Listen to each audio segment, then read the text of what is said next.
नमस्कार दोस्तों, स्वागत है आप सभी लोगों का एक बार फिर से हमारे YouTube चैनल में। दोस्तों, आज की इस वीडियो में हम आपको बताएंगे छठ पूजा के दिन एक चीज़ ज़रूर खा लेना। छठ माता होती हैं प्रसन्न, तो यह सब्जी छठ माता को अति प्रिय है। इसका भोग छठ मैया को अवश्य लगाएं और जानिए छठ व्रत में क्या खाना चाहिए।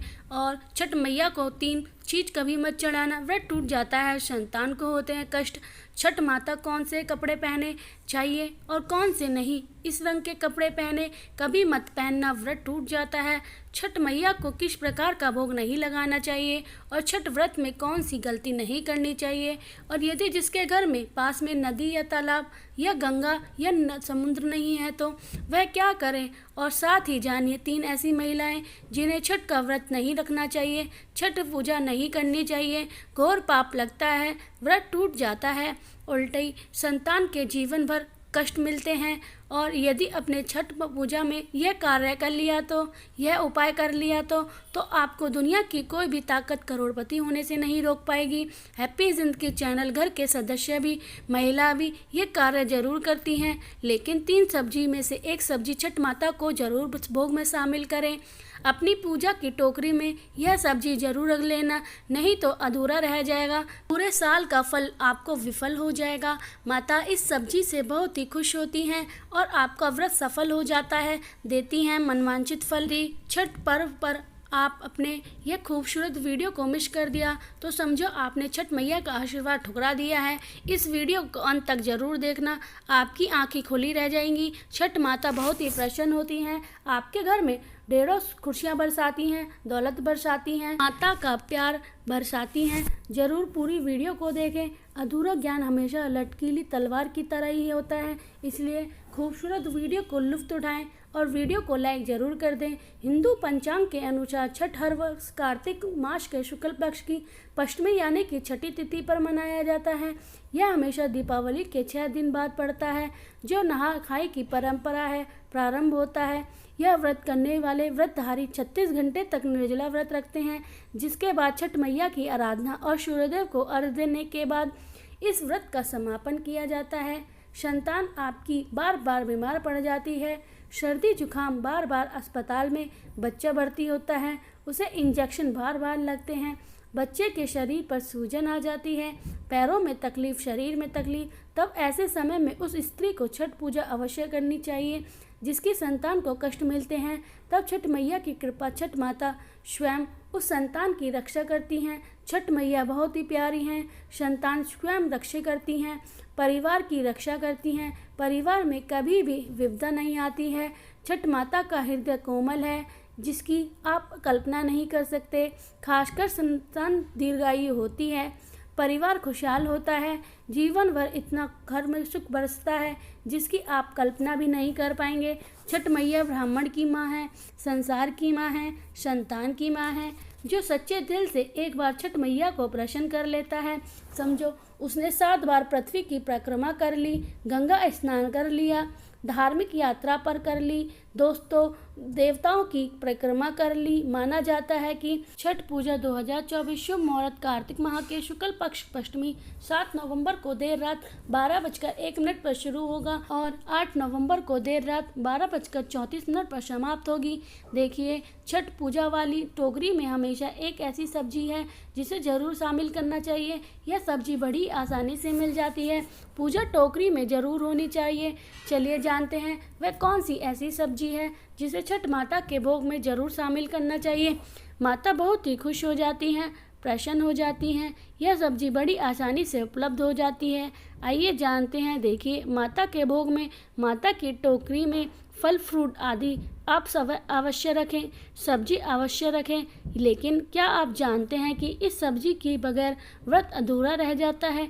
इस टोकरी में अवश्य शामिल करें और इसका नाम है सीताफल, जिसे इंग्लिश में कहते हैं कस्टर्ड फूड। सभी देवियों का सीताफल अति प्रिय है, यह कस्टर्ड फूड विशेषकर प्रिय होता है और देवी देवताओं का प्रिय फल कहें तो सब्जी भी इस आप कह सकते हैं। गंगा जल, जो कि पवित्र जल गंगा है, मैया की धरती पर गंगा के तट पर उगाने वाली गंगा फल या जिसे कहें काशी फल, कुछ लोग कद्दू की सब्जी कहते हैं। यदि छठ मैया के प्रसाद में टोकरी में इसे शामिल ना किया जाए तब व्रत अधूरा रह जाता है।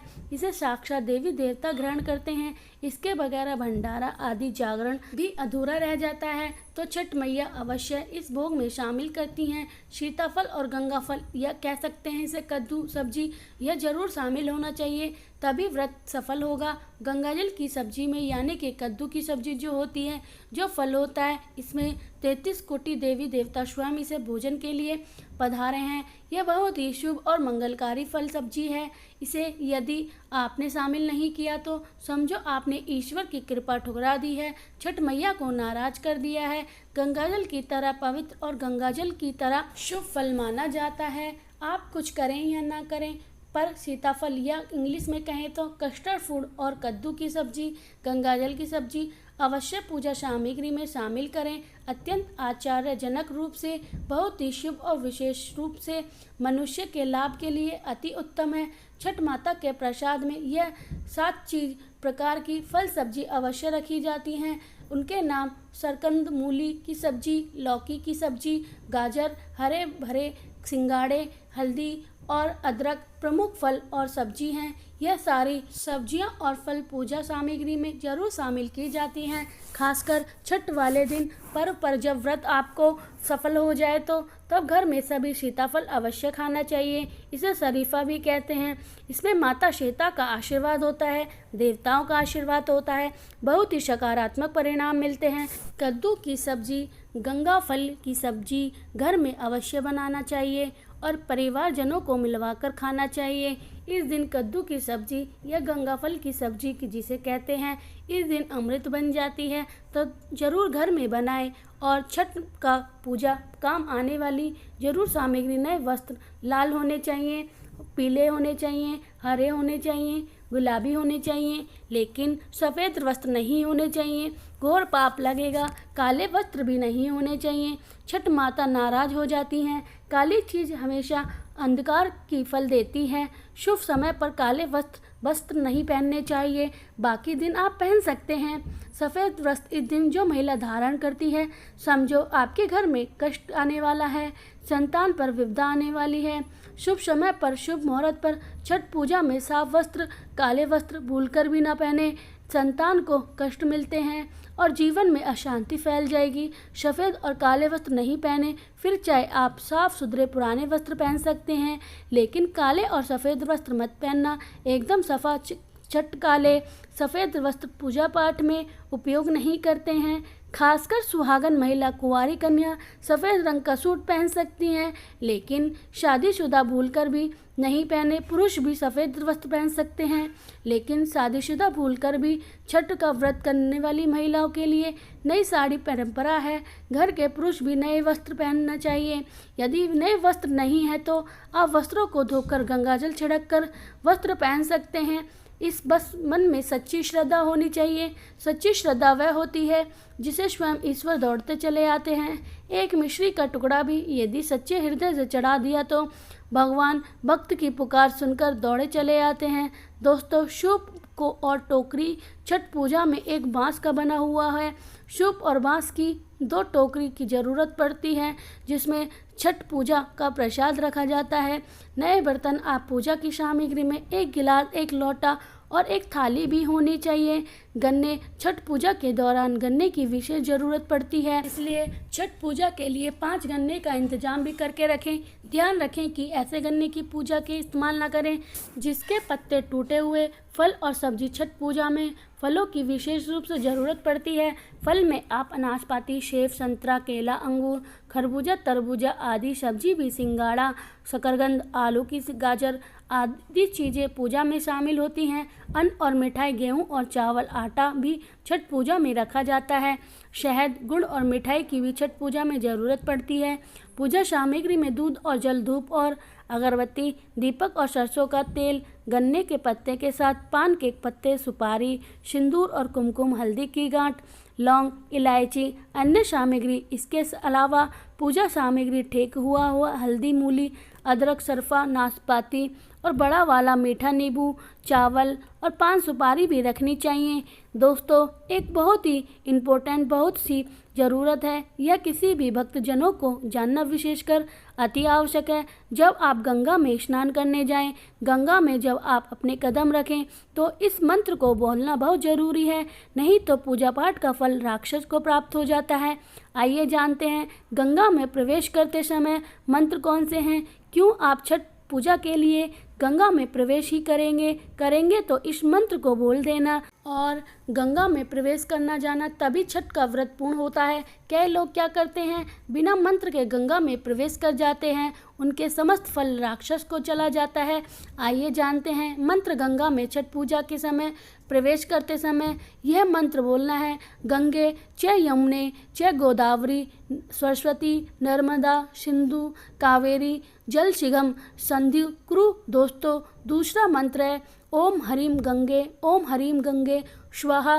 तीसरा मंत्र है नमो गंगा विश्व रूपाणी नारायण नमो नमः। चौथा मंत्र है ओम जय गंगे माता मैया जय गंगे माता। इन चारों मंत्र में से आप जो भी एक मंत्र बोलकर गंगा में छठ पूजा के समय प्रवेश करेगा, नहीं तो बिना मंत्र के प्रवेश यदि आपने किया तो सारा फल, पूरे भर साल की मेहनत, साल भर के इस त्यौहार में राक्षस को जो होते हैं उसे इनका फल मिल जाता है और आपकी ज़िंदगी भर परेशान रहते हैं, गरीब रहते हैं। हमारे हिंदू धर्म में भाई बहन जो कि बिना मंत्र के गंगा में प्रवेश करते हैं, इसी कारण उन्हें फल नहीं मिलता। दोस्तों, हम आपको ये जानकारी इसलिए बता रहे हैं क्योंकि आपके साथ कुछ गलत ना हो और आपका सारा फल विफल हो जाए, राक्षस को चला जाए। इसलिए फल की प्राप्ति के लिए मंत्र को बोलना अति आवश्यक है। इसकी प्रकृति भी एक नियम है, जो प्राकृतिक के नियम को तोड़ता है उसे भैया बुरा परिणाम तो मिलता ही है। दोस्तों, यह तो पूरी रही पूजा सामग्री की बात। अब जानते हैं अति आवश्यक है। दोस्तों, हम यह जानते हैं कि ऐसी कौन सी महिला है जिन्हें छठ पूजा का व्रत नहीं करना चाहिए। लगता है घोर पाप, व्रत टूट जाता है, छठ मैया क्रोधित हो जाती हैं। जानते हैं, हम बताते हैं माता को क्या चढ़ाना चाहिए, क्या नहीं, खाने में क्या खाना चाहिए, क्या नहीं। इस वीडियो में बारी बारी जानकारी बताएंगे, तो वीडियो आप बहुत ही सुंदर है, अंत तक बने रहें। सुंदर सी वीडियो को पहले तो लाइक करें और हमारे चैनल को सब्सक्राइब जरूर करें। सच्चे दिल से कमेंट बॉक्स में लिखें जय हो छठ मैया की। छठ मैया स्वयं आपकी संतान की रक्षा करेंगी। आपके घर में छठ मैया खुद चलकर आएंगी, माँ का होगा वास। दोस्तों, छठ पूजा का व्रत ऐसी महिला को गलती से नहीं करें, अन्यथा आपकी संतान की मृत्यु हो सकती है, पति पर भारी संकट आ सकते हैं, उल्टा पाप के भागीदारी बन सकते हैं। ऐसी महिला छठ व्रत के पूजा से रहें दूर। दोस्तों, कार्तिक मास की पष्टमी को छठ माता की पूजा की जाती है। छठ दिन पूजा जाने वाली पष्टमी को बिहार में आसन भाषा में छठ मैया कहकर पुकारना है। यह त्यौहार अपितु महाराष्ट्र, झारखंड, उत्तर प्रदेश तथा पश्चिम बंगाल, यहाँ तक कि विदेशों में रहने वाली महिला भी भली भांति इस पर्व को मनाती हैं। मान्यता है कि छठ पूजा के दौरान पूजा जाने वाली यह माता सूर्य भगवान की बहन है, इसलिए लोग सूर्य को अर्घ्य देकर छठ मैया की दर्शन करते हैं। वहीं शास्त्र और पुराणों में माँ दुर्गा के छठे रूप कात्यायनी देवी को छठ का माता का ही स्वरूप माना जाता है। छठ मैया को संतान देने वाली माता के नाम से जाना जाता है। मान्यता है कि पर्व संतान के लिए मनाया जाता है, खासकर वे जोड़े जिन्हें संतान की प्राप्ति नहीं हुई है तो वह छठ का व्रत रख सकते हैं। वही सभी अपने बच्चों की सुख शांति के लिए छठ मनाते हैं। लेकिन क्या आप जानते हैं कि कुछ ऐसी महिला भी हैं जिन्हें छठ पूजा का व्रत गलती से नहीं रखना चाहिए। यह सबसे बड़ा घोर पाप माना जाता है। महिला ऐसी गलती भी कभी ना करें। और हाँ, एक लाइक जरूर करें। जय हो छठ मैया की। दोस्तों, शास्त्रों के अनुसार जो लोग अधूरी शादी करते हैं वह शास्त्र का अपमान करते हैं। अधूरी शादी जैसे कि कोर्ट मैरिज और शादी के बिना ही संतान की उत्पत्ति कर देना सबसे बड़ा पाप है। ऐसे में छठ पूजा का व्रत ऐसे लोगों को अपनी संतान के लिए कभी नहीं रखना चाहिए, क्योंकि आप हिंदू रीति रिवाज के अनुसार 7 फेरे नहीं लिए हैं। और वहीं बिना शादी के जब ऐसे लोग साथ में रहते हैं तो समाज में ऐसा रिश्ता संकलित हो जाता है। दोस्तों, बहुत से लोग ऐसे होते हैं जो भागकर शादी करते हैं और परिवार को दुखी कर देते हैं, माता पिता को समाज में कंकलित कर देते हैं, माता पिता को रुलाते हैं, परिवार को रुलाते हैं, समाज में बदनाम करते हैं। ऐसे लोगों को पूरे जनजीवन समस्त संसार के लिए श्रापित हैं।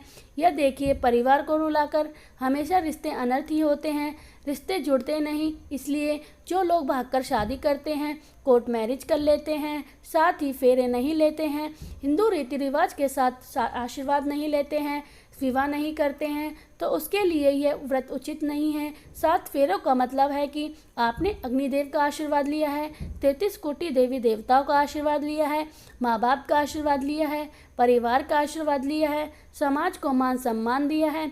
मतलब आप पूजनीय योग्य हैं, भगवान की सेवा कर सकते हैं। आप कोई भी व्रत आदि घमंड के साथ कर सकते हैं। यदि जिस स्त्री को हल्दी ना लगी हो, जिस पुरुष को हल्दी ना लगी हो, ऐसा विवाह अशुभ होता है। शादी में हल्दी अवश्य लगनी चाहिए, तभी आप व्रत आदि रख सकते हैं, पूजा पाठ कर सकते हैं, किसी भी मंगलिक कार्य पर आप शामिल हो सकते हैं। इसलिए ऐसी स्त्री को किसी भी धार्मिक कार्य में सफल व शामिल हो सकती हैं जब वह अग्नि के साथ फेरे लिए हो। ऐसी शादी को शास्त्रों में श्रेष्ठ माना जाता है। ऐसे में अगर आपकी शादी अधूरी है तो आप छठ पूजा ना करें। ऐसे में आपके करने से छठ मैया का अपमान माना जाएगा और आपको पाप लग सकता है। दोस्तों, शास्त्रों के अनुसार इस व्रत को सच्चे मन से रखना चाहिए। अगर कोई महिला शौक में यानी कि भी मन से इस व्रत को रखती है तो उसके पति या संतान की मृत्यु उन पर कष्ट आ जाते हैं। अच्छी श्रद्धा के साथ छठ पूजा का व्रत रखना चाहिए। इस व्रत के सफल होने से संतान सुख की प्राप्ति होती है, संतान को कभी कष्ट नहीं आते। छठ मैया करती हैं रक्षा, घर परिवार होता है खुशहाल। जो लोग छठ पूजा करते हैं, छठ मैया उनके इर्द गिर्द, उनके घर के आसपास सदैव घूमती रहती हैं, उनकी रक्षा करती हैं, उनकी संतान की रक्षा करती हैं। जो बाज महिला हैं उन्हें संतान सुख की प्राप्ति देती हैं। सच्चे दिल से हृदय से माँ को पुकारते हैं। दोस्तों, छठ पूजा करने से सैकड़ों युगों का फल की प्राप्ति होती है, परिवार में सुख समृद्धि धन की प्राप्ति होती है। छठ मैया की पूजा से सभी मनोकामना होती हैं पूरी। कुंवारी कन्या भी, कुंवारे पुरुष भी छठ पूजा कर सकते हैं। छठ पूजा का फल कई लाख गुना प्राप्त होता है। इससे व्यक्ति के सभी पाप खत्म हो जाते हैं और सुख समृद्धि की प्राप्ति होती है। छठ पूजा का व्रत पूरा करने से स्वयं छठ मैया आपके पूरे घर की रक्षा करती हैं। अब जान भी लेते हैं कि छठ मैया की ऐसी कौन सी चीज है जो नहीं चढ़ानी चाहिए, भयंकर लगता है पाप। दोस्तों, नंबर 1, सूर्यदेव को अर्घ देने के लिए तांबे का लोटा का प्रयोग करें, लेकिन भूलकर भी चांदी, स्टील, शीशा और प्लास्टिक के बर्तन से अर्घ नहीं देना चाहिए, इससे व्रत टूट सकता है। दोस्तों, नंबर 2, व्रत के दौरान घर में कभी भी मांसाहारी न बनाएं और न ही परिवार में किसी को खाने के लिए दें। जो लोग इस दिन लहसुन प्याज का खा लेते हैं, खाना खाते हैं, बनाते हैं, उन्हें छठ मैया उल्टा बर्बाद कर देती हैं, श्राप दे देती हैं। इस दिन छठ मैया को भोग लगता है तो घर में यदि आपके परिवार में किसी ने व्रत रखा है तो आप भी लहसुन प्याज का इस्तेमाल ना करें और आप भी किसी और दिन खा सकते हैं, लेकिन मांस मदिरा लहसुन प्याज आदि ना खाएं। मान लीजिए छठ व्रत आपकी बहन ने रखा है और आप दूर भी रहते हैं, तब भी आप लहसुन प्याज ना नहीं खाना, नहीं तो व्रत टूट सकता है। साथ ही साथ व्रत के दौरान घर में मांस मदिरा आदि धूम्रपान भी नहीं करना चाहिए। दोस्तों, नंबर 3, छठ मैया का प्रसाद बहुत ही शुद्ध के साथ बनाया जाता है। उनका प्रसाद हमेशा ऐसे चूल्हे पर बनाएं जिसे ताजी लेपा गया हो। यदि गैस पर बना सकते हैं तो स्टोव पर अच्छी तरह से धो लें। पहले से बने चूल्हे पर कभी भी प्रसाद ना बनाएं, इसके लिए नया चूल्हा भी बनाएं। दोस्तों, नंबर 4, सूर्य को अर्घ देने से पहले कभी भी भोजन ग्रहण ना करें, घोर पाप लगेगा। व्रतधारी लोगों को पहले और दूसरे दिन सूर्य को जल देने के बाद भोजन करना चाहिए। व्रत के दौरान भोजन के प्रति मन में लालसा ना रखें, व्रत टूट जाता है। नंबर 5, छठ मैया से मांगी गई मन्नत अगर पूरी हो जाए तो आपको अपनी मन्नत का होने की विशेष पूजा जरूर करनी चाहिए, अन्यथा मैया के प्रकोप का सामना करना पड़ सकता है। नंबर 6, छठ का व्रत करने वाले लोगों को जमीन पर 4 दिन तक सोना चाहिए। छठ मैया वाले कमरे में अपना आसन लगाना चाहिए। ऐसे में आपको छठ मैया का ध्यान करते रहना चाहिए, इससे माँ आपके व्रत को संपूर्ण करती हैं और अगर आपको कोई भी विघ्न बाधा नहीं आती है। नंबर 7, जिन जगह पर प्रसाद बन रहा हो वहाँ पर साधारण भोजन नहीं बनाना चाहिए, साथ ही साथ उस स्थान पर खाना भी वर्जित है। दोस्तों, नंबर 8, प्रसाद बनाते हुए नमक का हाथ किसी भी पूजा की वस्तु में या प्रसाद से नहीं छूना चाहिए। दोस्तों नंबर 9, पूजा के दौरान अपनी वाणी को बुरी बातों से थोड़ा दूर रखें। जुबान पर गंदे विचार भी नहीं लाने चाहिए। छठ मैया का आशीर्वाद पाने के लिए मन में गंदे विचार नहीं लाने चाहिए। नंबर 10, घर में पूजा पाठ के दौरान झूठे बर्तन और गंदे कपड़े का ढेर बिल्कुल नहीं होना चाहिए। इससे छठ मैया क्रोधित हो जाती हैं और व्रत टूट जाता है। छठ मैया को साफ सुथरे बहुत पसंद है। व्रत के दौरान अपने घर में साफ सुथरा रखें और गंगाजल से छिड़काव अवश्य करें। इससे पूरे घर को पवित्र हो जाता है और छठ मैया का आशीर्वाद प्राप्त हो जाता है। दोस्तों आज हम आपको छठ मैया की कृपा पाने के लिए एक ऐसा उपाय बताएंगे जिससे आप सबसे जल्दी करोड़पति हो जाएंगे। मैं छठ मैया की सौगंध खाती हूँ, अगर आपने यह उपाय कर लिया तो दुनिया की कोई भी माँ शक्ति, कोई भी व्यक्ति करोड़पति होने से, धनी होने से, धन ऐश्वर्य, प्राकृतिक सौभाग्यशाली, उत्तम जीवन साथी, धन संपत्ति, सकारात्मक ऊर्जा प्राप्त करने से कोई नहीं रोक सकता है। यह उपाय आप कॉपी पेन पर लिख कर रख लें, आपके बहुत काम आने वाला है। हम उपाय बताने वाले हैं, उपाय को ध्यान से सुनना, आपकी कायाकल्प हो जाएगी। यह उपाय छठ वाले दिन ही करना है। आइए जानते हैं उपाय क्या है। आपको हैप्पी जिंदगी चैनल पर ही मिलेगा। यदि कोई यह उपाय बताए तो समझ लेना यह एक नमक का पैकेट से लिया है। पिसा हुआ डेली वाला नमक ले सकते हैं, एक पानी की बोतल और दक्षिणा तथा 100 ग्राम सरसों के तेल की बोतल, 50 ग्राम सूखी लाल मिर्च, 50 ग्राम चावल और 500 ग्राम की काली दाल और बतासे। यह सभी 8 सामग्री एकत्र कर लें, किसी कपड़े में बांध लें, थैली में ले सकते हैं। सभी सामग्री को मिक्स मत करना, अलग अलग पैकेट में एक ही थैली में डाल लें। आप शिशु के ऊपर से, संतान के ऊपर से 7 बार उतार करके अब यह सामग्री किसी गरीब व्यक्ति को दान में दे देना। मैं छठ मैया की सौगंध खाती हूँ, मैं हैप्पी जिंदगी चैनल छठ मैया की सौगंध खाती हूँ। यदि आपका बच्चा स्वस्थ ना हो जाए तो हमें बताना, आपका भाग्य बदल जाएगा। यदि व्यापारी हैं तो आपको 100 गुना बढ़ चढ़कर चलेगा। यदि आप स्टूडेंट हैं तो आपका पढ़ाई में खूब मन लगेगा, सरकारी जॉब लगेगी, संतान की प्राप्ति होगी, विवाह में हो रही देरी वह भी दूर हो सकती है। यदि बीमार व्यक्ति आपके घर में कोई हो, खाट पर पड़ गया है तो उस बीमार व्यक्ति के ऊपर से इसे 7 बार उतार देना या दान कर देना, तुरंत ही ठीक हो जाएगा। यदि व्यापार मंदा चल रहा है तो गले के ऊपर से 7 बार उतार करके इसे दान कर देना, बहुत ही फर्क पड़ेगा। दोस्तों यह उपाय जरूर करते हैं, हम भी अवश्य करेंगे। हमें छठी मैया की कृपा साक्षात प्राप्त हुई है। यह उपाय सैकड़ों साल से हमारे बुजुर्ग करते चले आ रहे हैं और यह उपाय अवश्य करती हूँ।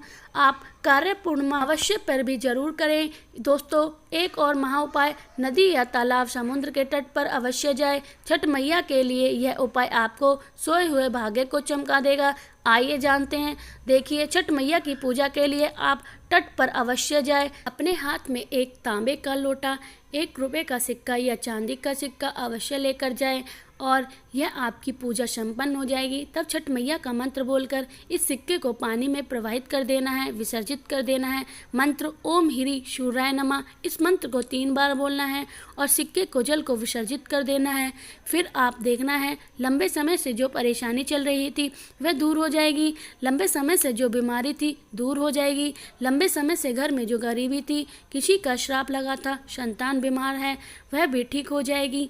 आपके जीवन में ऐसा परिवर्तन आएगा जिसकी आपकी कल्पना भी नहीं की होगी। यह बहुत ही गुप्त उपाय है, किसी को बताकर ना करें, चुपचाप करें। अगर छठ मैया प्रसन्न हो जाती हैं तो यदि आप यह उपाय किसी को बताना चाहते हैं तो आप कॉपी पेन पर उसे लिख करके दे दें।